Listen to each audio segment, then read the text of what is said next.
सामान्य हिंदी की कक्षा में आप सभी का स्वागत है। आज हम नागार्जुन की कविता पढ़ेंगे प्रेत का बयान। प्रेत का बयान कविता जो है वो परा मनोविज्ञान पर आधारित है। परा मनोविज्ञान एक विवाद का विषय है क्योंकि इसके अंदर क्या होता है बेटा, मृत्यु के बाद जो मानव की आत्मा होती है उसके अस्तित्व का अध्ययन किया जाता है इसके अंतर्गत। ठीक है, तो इसी पर यह कविता आधारित है। इस कविता के अंदर दो पात्र बताए गए हैं। पहला तो है प्रेत और दूसरा है यमराज। ठीक है, जो कि भारत की अर्थव्यवस्था है, तत्कालीन जो भारत की जो अर्थव्यवस्था है उस पर तीखा व्यंग्य करती है। ठीक है, प्रेत के माध्यम से भारत की तत्कालीन या स्वाधीन भारत की जो अर्थव्यवस्था है उस पर इसमें तीखा व्यंग्य किया गया है। तो आइए हम ये कविता पढ़ना शुरू करते हैं।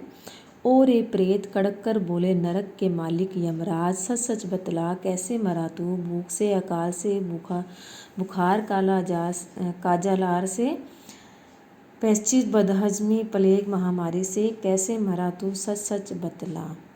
यहाँ पर क्या है, यमराज जो नरक के मालिक हैं, यमराज अपनी कड़क आवाज़ में प्रेत से प्रश्न पूछते हैं कि हे प्रेत तू सच सच बता कैसे मरा। फिर ये बीमारियों के नाम पूछे हैं, क्या तू भूखमरी से मरा है, अकाल से, बुखार से, काजालार से, पैचिस से, बदहजमी से, प्लेग से, महामारी से कैसे मरा तू। उसके मरने का कारण उससे यमराज पूछ रहे हैं।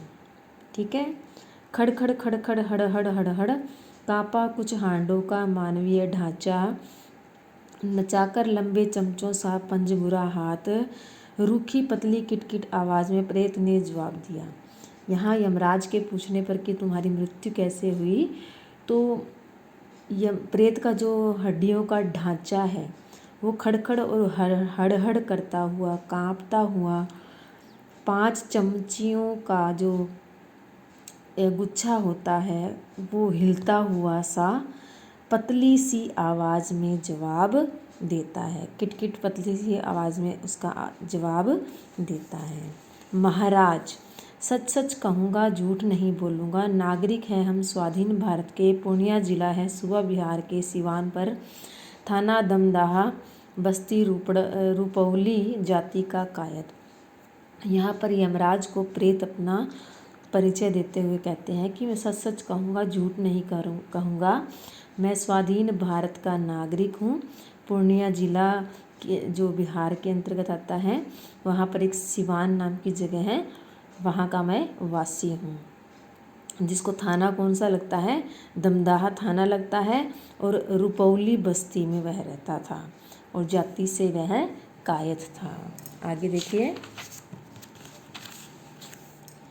उम्र कुछ अधिक 55 साल की, पेशा से प्राइमरी स्कूल का मास्टर था, किंतु भूख या अशुभा नाम हो जिसका ऐसी किसी व्याधि का पता नहीं हमको।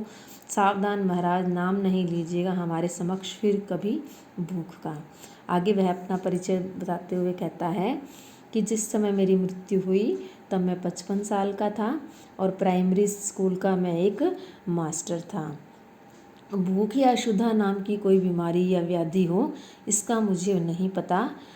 सावधान महाराज, आप मेरे सामने भूख जैसी किसी बीमारी का नाम मत लीजिए। बड़े ही क्रोध से कहता है कौन, प्रेत यमराज को।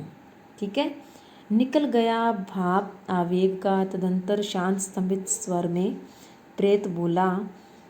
आगे क्या है, जब वो क्रोध से कहता है कि भूख जैसी किसी व्याधि का नाम मेरे सामने मत लीजिए, तो प्रेत का जो सारा क्रोध है वो आवेश बनकर बह गया और फिर आगे वह शांत होकर कोमल स्वर में प्रेत कहता है।